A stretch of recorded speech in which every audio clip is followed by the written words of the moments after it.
दोस्तों नमस्कार। उम्मीद कर रहा हूँ कि अभी जो मनोविज्ञान की हमारी सीरीज चल रही है वो बेहतर चल रही होगी आपके लिए। मैं कोशिश तो करता हूँ कि वीडियो जो है जितनी जल्दी से जल्दी हो सके लाऊं, बट चूंकि आप सभी जान रहे हैं कि मैं ऑलरेडी जॉब में हूँ शिक्षक के, तो मुझे थोड़ा सा इस वीडियो की सीरीज में वीडियो बनाने में और एडिट करने में फिर उसको अपलोड करने में थोड़ा समय लगता है। इसीलिए जो वीडियो का सीरीज है वो थोड़ा सा लेट चल रहा है। अल्टरनेट डेज पर कोशिश कर रहा हूँ कि हर दूसरे दिन एक वीडियो मिल जाए। तो जैसा कि हम सभी देख लिए हैं कि मनोविज्ञान क्या होता है, मैंने समझाने की कोशिश की कि पूरा जो शिक्षा है मेरा वो शिक्षा क्या है। शिक्षा के बाद मैंने पूरा मनोविज्ञान वाला जो सेक्शन है वो भी समझाने की कोशिश की। अब थोड़ा सा देख लेते हैं कि सर क्वेश्चन जो है वो कैसे आए हुए हैं या क्या बेसिक नेचर बन सकता है उन क्वेश्चंस का। तो यार बिना देरी करे ना क्वेश्चंस पे आते हैं और कोशिश करते हैं, देखते हैं कि सर क्वेश्चन किस टाइप से आने वाला है और क्या हमसे वो क्वेश्चंस बन रहे हैं कि नहीं। शिक्षा में याद होगा मैंने कहा था कि यार इंपॉर्टेंट है हर एक चीज, और सबसे मोस्ट इंपॉर्टेंट है कि आप ये जानो कि यार परिभाषाओं को किस व्यक्ति ने क्या कहा है, क्या डेफिनेशन दिया है। ये क्वेश्चन व्यापम का फेवरेट क्वेश्चन है। तो इसीलिए मैं यहाँ पर बहुत सारी सीरीज लेकर आया हूं जिसमें मैंने आपको परिभाषा और कुछ अलग अलग एग्जाम्स में आए हुए क्वेश्चंस, ये सारे जो क्वेश्चंस है ना ये सभी किसी न किसी एग्जाम्स में आए हुए हैं। हो सकता है किसी राज्य के अन्य टेट के एग्जाम में आया हुआ होगा या फिर नेट के किसी साइकोलॉजी वाले सिलेबस का कोई छोटा सा क्वेश्चन रहा होगा। तो हम लोग चालू करते हैं अपने पहले क्वेश्चन की ओर, जो कि है शिक्षा मनुष्य में पहले से विराजमान पूर्णता का आविर्भाव है। ये किसके द्वारा कहा गया है? पूर्णता का आविर्भाव है ये बोल रहा है। ठीक है, शिक्षा मनुष्य में पहले से विराजमान यानी कि ऐसे कौन से व्यक्ति जिन्होंने ये माना कि शिक्षा जो है ना पहले से हमारे अंदर क्या है, पूर्ण तरीके से हमारे अंदर विराजमान है, बैठे हुए हैं। तो यार ये जो स्टेटमेंट है, यदि याद आ रहा होगा कि महात्मा गांधी का स्टेटमेंट थोड़ा सा इस बात पर जोर दे रहा था कि उस बच्चे का सर्वांगीण विकास ही शिक्षा है। सर्वांगीण विकास तो हर एक व्यक्ति का एक अपना आयाम है। हर एक व्यक्ति ने कहा कि सर सर्वांगीण विकास जो है ना वो इंपॉर्टेंट है, ओवरऑल डेवलपमेंट ही शिक्षा है। लेकिन ये वाला जो स्टेटमेंट है वो हमारा मुख्य स्वामी विवेकानंद जी का है। इन्होंने ही ऐसा कहा था। पूर्णता वाला जो भी चीज आएगा ना लगभग आप उसमें देखेंगे कि वो स्वामी विवेकानंद जी का ही है। तो मैं उम्मीद कर रहा हूं कि इसमें कोई दिक्कत नहीं होगा। और यदि आपको ये नहीं पता होगा तो हड़बड़ाने घबराने की जरूरत नहीं है, क्योंकि आप अभी इस चीज को सीख रहे हैं। अगर ऐसा परिभाषा एग्जाम में आ गया तो आपको क्या करना है, ठीक है। और परिभाषा आपको 12-13 याद करनी होंगी। 6-7 मेरे लेक्चर 1 से मिल जाएगा और 6-7 आपको आज के क्लास से मिल जाएगा।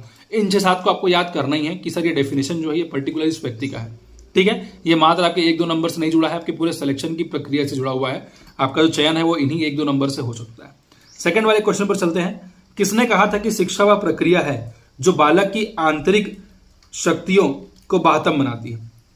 मतलब किसने ये कहा कि यार एजुकेशन वो प्रोसेस है जहां पर बच्चे के अंदर जो ऑलरेडी इंटरनल पावर्स हैं उसको हम बाहर की ओर लेकर जा रहे हैं। तो यदि आपको याद होगा तो ये जो चीज है या जिसने ये कथन दिया है उस व्यक्ति का नाम है फ्रोबेल। फ्रोबेल एक बहुत अच्छे शैक्षिक मनोवैज्ञानिक है और ये इंपॉर्टेंट व्यक्ति है। तो इसका जो आंसर है यार वो फ्रोबेल है, ठीक है। थर्ड क्वेश्चन की ओर चलता हूं मैं। विवेकानंद के अनुसार शिक्षा एक प्रक्रिया है। बहुत सिंपल है, अभी थोड़ी देर पहले ही मैंने कोशिश की थी। इसका आंसर थर्ड का आंसर आप लोग खुद बताएंगे क्या होगा। बहुत सिंपल हो जाएगा ये, ठीक है। बहुत सिंपल क्वेश्चन है क्योंकि अभी मैंने इस पर डिस्कशन किया ही है। थर्ड का आंसर जो है आप लोग कमेंट बॉक्स में बताने की कोशिश करेंगे कि थर्ड का आंसर क्या हो सकता है, राइट। ये सभी क्वेश्चंस आए हुए हैं टेट में, यूपी टेट में, रीट में, ये सब क्वेश्चंस। क्वेश्चन नंबर 4 जो है, शिक्षा मनुष्य की अंतर्निहित पूर्णता की अभिव्यक्ति है। अब ये जो चीज है अंतर्निहित पूर्णता की अभिव्यक्ति है, फिर से वही सवाल कि सर ये भी पूर्णता पर जोर दे रहे हैं। पूर्णता पर जोर देंगे, वापस से मैं किस पे आ जाऊंगा, सर विवेकानंद जी पे आ जाऊंगा। ये भी जो क्वेश्चन है जहां मैंने देखा कि सर जहां पूर्णता की बात कर रहा है, कंप्लीटनेस की बात कर रहा है, तो मेरा स्वामी विवेकानंद जी है। सर्वांगीण विकास पर कौन है? महात्मा गांधी जी है, ठीक है। क्वेश्चन नंबर 5, किसका कथन है कि शिक्षा दर्शन का गत्यात्मक पहलू है? यह क्वेश्चन थोड़ा आप लोगों के लिए नया होगा। जॉन डीवी, इनको मैं पहला शिक्षाविद कहता हूं, ठीक है। ये हमारे विश्व के क्या है, तो पहले शिक्षाविद है सर। प्लेटो और अरस्तु, यदि याद होगा तो ये लोग जो है ना ये आत्मा पर जोर देते थे मनोविज्ञान को। और किसी ने कहा कि शिक्षा जो है दर्शन का गत्यात्मक, ठीक है, मतलब ये एक प्रकार से मोटर डेवलपमेंट वाला जो पहलू है उसकी बात कर रहा है। तो इसका जो आंसर है यार वो जॉन एडम्स है। तो इसका जो आंसर है वो एडम्स है। ये आपको एक नया चीज सुनने को मिला होगा कि एडम्स कौन था, तो ये एडम्स का ये स्टेटमेंट था। शिक्षा जो है फिलोसफी का एक गत्यात्मक पहलू है, ठीक है। अब ये थोड़ा सा एक नया चीज है आप लोगों के लिए कि शिक्षा के व्यक्तिगत एवं सामाजिक उद्देश्यों के समन्वय पर किसने बहुत अधिक बल दिया है। यदि आप लोगों को ये नहीं पता होगा तो यार मैं बता दे रहा हूँ, ये कौन है, ये हमारे जॉन डीवी है। जॉन डीवी ने हमारे शैक्षिक गतिविधियों के लिए बहुत सारे काम किए हैं और उन्होंने ही ये स्टेटमेंट दिया था कि व्यक्तिगत एवं सामाजिक उद्देश्यों के समन्वय पर हमारा जो शिक्षा है वो टिका हुआ है। ठीक है, ये जॉन डीवी है। उसके बाद एक और क्वेश्चन पर चलते हैं। शिक्षा मनोविज्ञान को निश्चित और स्पष्ट स्वरूप किसने दिया? शिक्षा मनोविज्ञान, याद रखना कि ये केवल और केवल मनोविज्ञान नहीं है। यदि मन में ये आ रहा होगा ना कि सर जेबी वाटसन ने ही कहा था कि शिक्षा मनोविज्ञान जो है व्यवहार का विज्ञान है, तो हम लोग एक काम करते हैं जेबी वाटसन को ले लेते हैं। ये गलती मत करना। शिक्षा मनोविज्ञान यानी जब भी वो इस चीज की बात करेगा कि सर एजुकेशनल साइकोलॉजी, इसके फादर कौन है, इसके जनक कौन है, तो याद रखना यार वो कौन है, वो थॉर्नडाइक है। वो कौन है? वो थॉर्नडाइक है। एजुकेशनल साइकोलॉजी के फादर मेरे थॉर्नडाइक है। तो इसीलिए इसका जो आंसर है शिक्षा मनोविज्ञान वाला, इसका जो आंसर है वो कौन हो जाएगा? वो मेरे थॉर्नडाइक जी हो जाएंगे। ठीक है, अगले क्वेश्चन की ओर चलते हैं। अगला जो क्वेश्चन है, वर्तमान में मनोविज्ञान अपनी कौन सी अवस्था में है? एट प्रेजेंट हमको पता है कि सर वो 4 स्टेज में है। ठीक है, 4 स्टेज में है, कोई दिक्कत नहीं। तुमने पहला ये भी कह दिया कि सर जो पहला वाला है वो मेरा आत्मा था, आत्मा के बाद मन था, मन के बाद चेतना था, चेतना के बाद व्यवहार था। ये आपने एक स्टेटमेंट तो निकाल लिया कि सर ऐसा सब चीज है। लेकिन उसके बाद भी मैं ये पूछ रहा हूं कि अभी वर्तमान में 21st सेंचुरी में ये कौन सी अवस्था में है? तो याद रखना यार ये अभी शैश अवस्था में। अच्छा, इंग्लिश मीडियम वालों के लिए दिक्कत हो रही होगी, शैश अवस्था क्या है, किशोर अवस्था क्या है, प्रौढ़ अवस्था क्या है? यार ये जो पीरियड है ना, ये इन्फेंसी को दर्शाता है। इन्फेंसी मतलब जब बच्चा जो है नवजात होता है, बहुत छोटा होता है, राइट। 0 to 2 ईयर्स को जनरली मानते हैं हम लोग कि वो इन्फेंसी होता है। तो ये वही शैश अवस्था का मतलब होता है। ये एक प्रकार से प्री चाइल्डहुड एरा है, राइट। ये इन्फेंसी वाला एरा है। सेकंड वाला जो है, जो कि मेरा किशोर अवस्था यानी कि ये आपकी एडल्टहुड को दर्शाता है। प्रौढ़ अवस्था यानी कि आपका जो 18+ वाला जो भी ईयर है ना, वो आपका प्रौढ़ अवस्था है। तो अभी वर्तमान में जो मनोविज्ञान है वो शैश अवस्था में है, क्योंकि अभी भी हम इस चीज पर खोज कर रहे हैं। ये बहुत नया फील्ड ही है और ये अभी भी स्टार्ट हुआ है। लगभग 16-17 सेंचुरी के बाद ही तो लिखित है, 19 सेंचुरी के बाद ही ये लेबोरेटरी बना है, तो इसीलिए शैश अवस्था में। ठीक है, उसके आगे चलता हूं मैं कि आधुनिक मनोविज्ञान के जनक कौन है? आधुनिक मनोविज्ञान के जनक में एक्चुअल में ना यहाँ पर 2 टाइप के क्वेश्चन फंसते हैं यार। आधुनिक मनोविज्ञान यानी कि मॉडर्न साइकोलॉजी का सर फादर कौन है? ठीक है, 2 व्यक्ति को याद रखना पड़ता है यहाँ पर मेरे को सर। एक तो जो मोस्ट इंपॉर्टेंट व्यक्ति है, एक तो है यार मेरा विल्हेम वुड, राइट, और एक है मेरा कौन? जेबी वाटसन। ठीक है, जेबी वाटसन इसलिए क्योंकि क्या है, ये व्यवहारवाद से है। और विल्हेम वुड आपको पता होगा कि यार इन्होंने पहला क्या किया था? एक्सपेरिमेंट किया था, प्रयोगशाला लेबोरेटरी खोला था। कब? 1879 में। तो यहां पर ऑप्शन में विल्हेम वुड नहीं है, तो आप शांति से कहां चले जाएंगे? जेबी वाटसन वाले में चले जाएंगे कि सर जो जेबी वाटसन जी है ना, वही हमारे आधुनिक मनोविज्ञान के जनक है। ठीक है, तो इसका आंसर जो है वो क्या हो जाएगा? जेबी वाटसन हो जाएगा। उसके बाद मनोविज्ञान शब्द का सर्वप्रथम उपयोग किसने किया? ये मैंने अपने वीडियो में बताया भी हुआ है कि यार मनोविज्ञान शब्द का सर्वप्रथम उपयोग जो है वो रुडोल्फ गोल्की ने किया था। उनकी जो बुक आई थी 1590 में। कब आई थी? तो 1590 में। बुक का नाम था साइकोलॉजिया, याद होगा, साइकोलॉजिया नामक जो बुक आई थी, उसी के अंदर हमें ये शब्द जो है वो पहली बार मिला था और रुडोल्फ गोल्की जी ने इसका सबसे पहले यूज किया था, राइट। चलो इसके आगे चले। शिक्षा और मनोविज्ञान में किस तरह का संबंध है, रिलेशन क्या है? एक टॉपिक तो दे दिया गया है कि सर एक एजुकेशन टॉपिक है और एक साइकोलॉजी टॉपिक है। तो मैं ये कह रहा हूं ना कि इन दोनों में रिलेशन क्या है हर एक चीज में। ठीक है, शिक्षा का साधन मनोविज्ञान, मतलब शिक्षा के यूज के लिए क्या मनोविज्ञान है? स्टेटमेंट सही है सर, सही लग रहा है, बढ़िया लग रहा है। ठीक है, थोड़ा आगे बढ़ते हैं। मनोविज्ञान के अंतर्गत शिक्षा क्या साइकोलॉजी के अंतर्गत शिक्षा है? हो सकता है सर, मे बी चांसेस है, लेकिन ये जो स्टेटमेंट थोड़ा सा विरोधाभास वाला है कि यार ये थोड़ा सा ना सही नहीं लग रहा है। इसके अंतर्गत शिक्षा ऐसा नहीं है, शिक्षा ऑलरेडी एक बहुत व्यापक संदर्भ है सर। ठीक है, मनोविज्ञान का आधार शिक्षा है, मतलब सर अगर किसी को मनोविज्ञान पढ़ाना होगा तो सर शिक्षा को बेस लेकर चलना होगा, तभी ही साइकोलॉजी रहा होगा। क्या ऐसा जरूरी है कि 4th सेंचुरी 5th सेंचुरी में शिक्षा जो है वो विद्यमान रही होगी और लोग उसके हिसाब से ही साइकोलॉजी को पढ़ रहे हैं? 4th 5th सेंचुरी में मान रहा हूं कि सर वो दर्शन शास्त्र था, जो आप कह रहे हो वो साइकोलॉजी नहीं था। बट थोड़ा समझने की कोशिश करना, लास्ट वाला स्टेटमेंट देखना, शिक्षा का आधार मनोविज्ञान है, ये हो सकता है सर, क्योंकि हम सभी जान रहे हैं कि हम लोग पढ़ते क्या हैं, हम लोग पढ़ते हैं शिक्षा मनोविज्ञान। क्या पढ़ते हैं? शिक्षा मनोविज्ञान।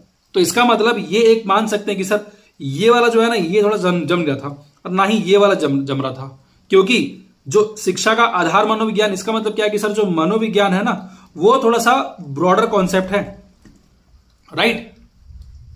थोड़ा सा ब्रॉडर कॉन्सेप्ट है। इसका मतलब क्या है कि इसके अंतर्गत मेरा क्या आ रहा है, इसके अंतर्गत मेरे क्या आ रहा है, शिक्षा आ रहा है, राइट। तो इसीलिए जो ऑप्शन नंबर 4 है ना वो सही है और ये क्वेश्चन जो है वो आया हुआ है। चलो इसके आगे थोड़ा चलते हैं हम लोग। विश्व का प्रथम प्रयोगात्मक मनोवैज्ञानिक किसे कहा गया है? ये बहुत थोड़ा सिंपल क्वेश्चन है, ये मुझे नहीं लगता कि ये बहुत टफ होने वाला है। ये क्वेश्चन जो है ये सिंपल सा क्वेश्चन है। फिर आगे बढ़ते हैं हम लोग की क्वेश्चन नंबर 12 में। विश्व का प्रथम प्रयोगात्मक मनोवैज्ञानिक है, ये एक्चुअल में थोड़ा सा ये गलत लिखा गया है, मनोवैज्ञानिक है, जो मनोवैज्ञानिक है यार, ये किसे कहा गया है?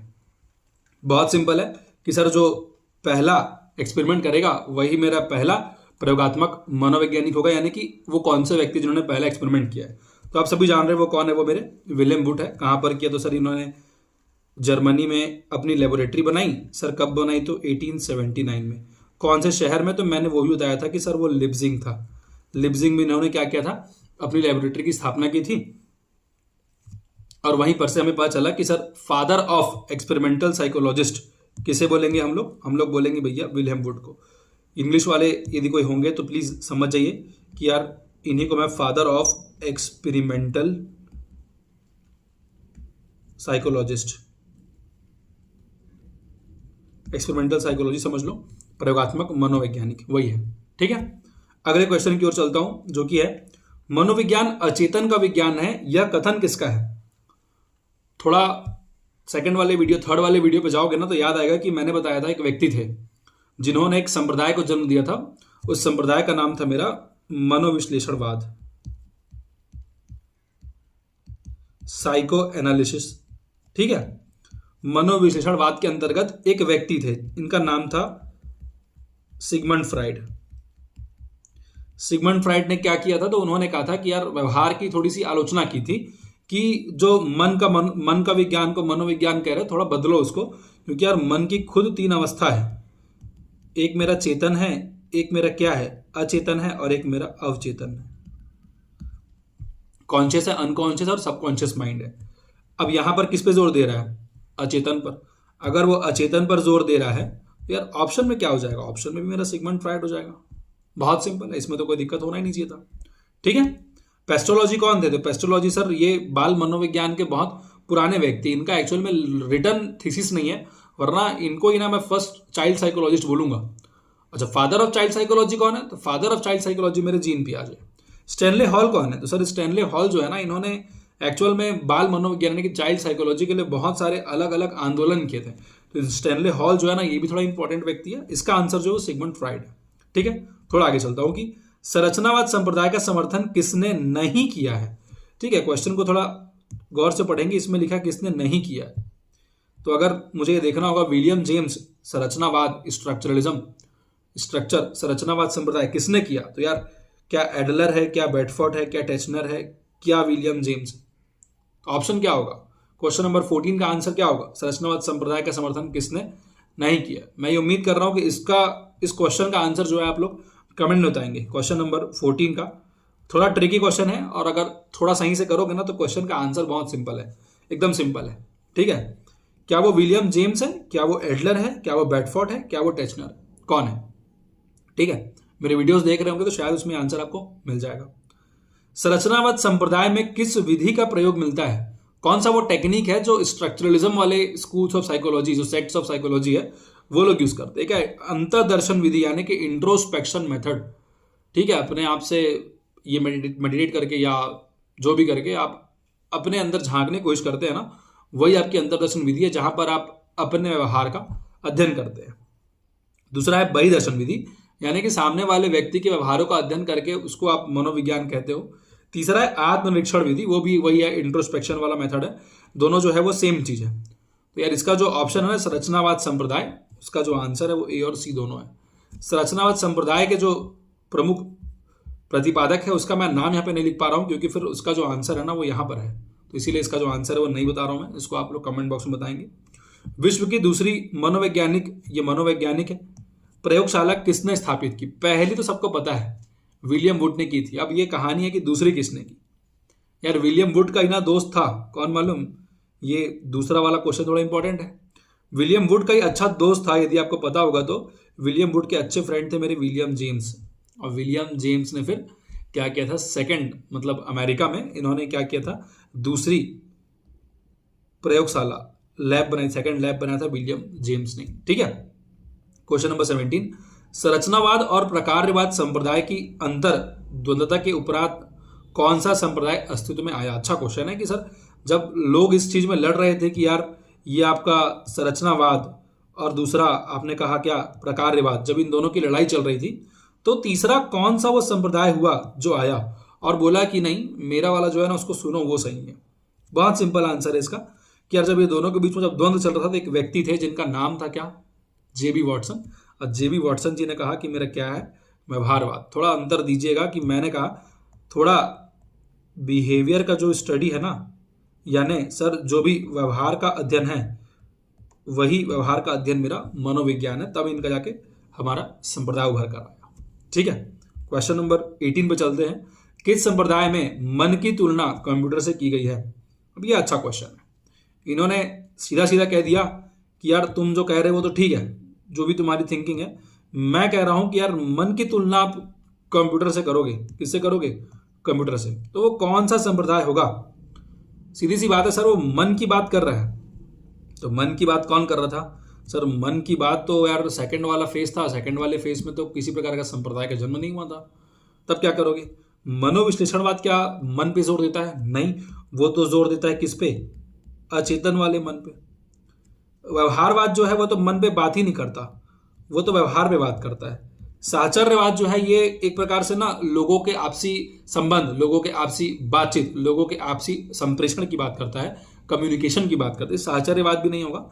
निर्मितवाद यानी कि आपको जीन पियाजे याद आ रहे होंगे, जिन्होंने कहा था कि भैया एक व्यक्ति की जो भी मेंटल एबिलिटीज यानी कि संज्ञान का इन्होंने बात किया था।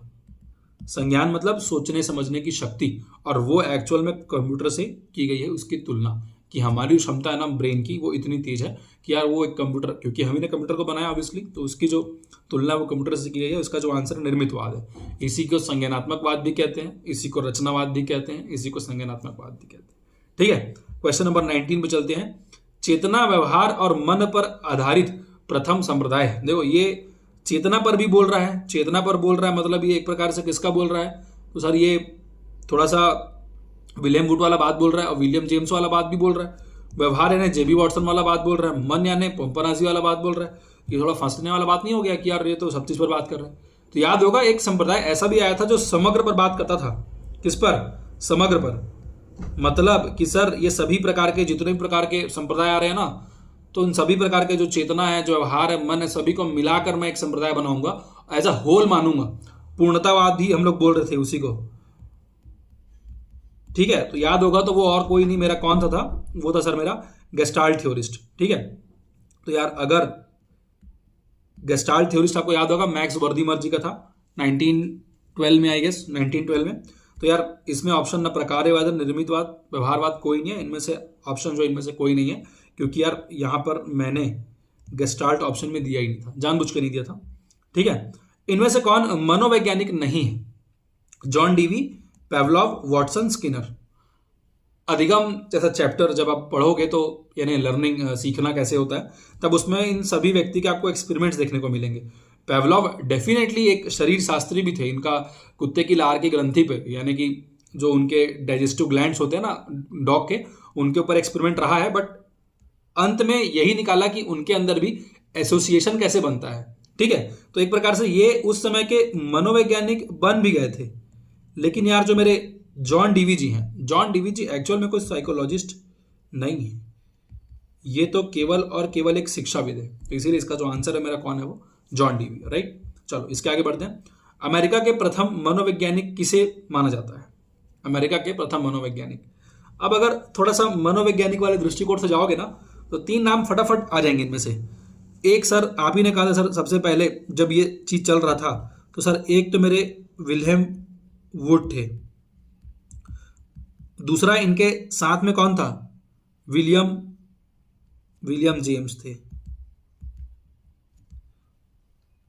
तीसरा थोड़ा सा और जोर देने पता चला था कि सर वो जेबी वॉटसन थे। ठीक है, अब इसमें पूछा गया कि यार अमेरिका के प्रथम मनोवैज्ञानिक कौन थे, तो याद रखना यार, जो मेरा विलियम वुड था ना, वो मेरा जर्मनी का व्यक्ति था, तभी तो लिप्जिंग शहर में इन्होंने एक्सपेरिमेंट किया। ठीक है, फ्राइड जो थे वो ऑस्ट्रिया वीना के थे। ठीक है, तो यहां पर जो ऑप्शन मेरा बनेगा ना वो विलियम जेम्स बनेगा। तो विलियम जेम्स वो व्यक्ति थे जिन्होंने अमेरिका में प्रथम क्या किया था, उनको मतलब फर्स्ट लेबोरेटरी उन्होंने खोला था, तो इसीलिए विलियम जेम्स को मैं क्या बोलूंगा कि सर इन्होंने ही, यही हमारे प्रथम मनोवैज्ञानिक भी है। ठीक है, क्वेश्चन नंबर 22 पर चलता हूं।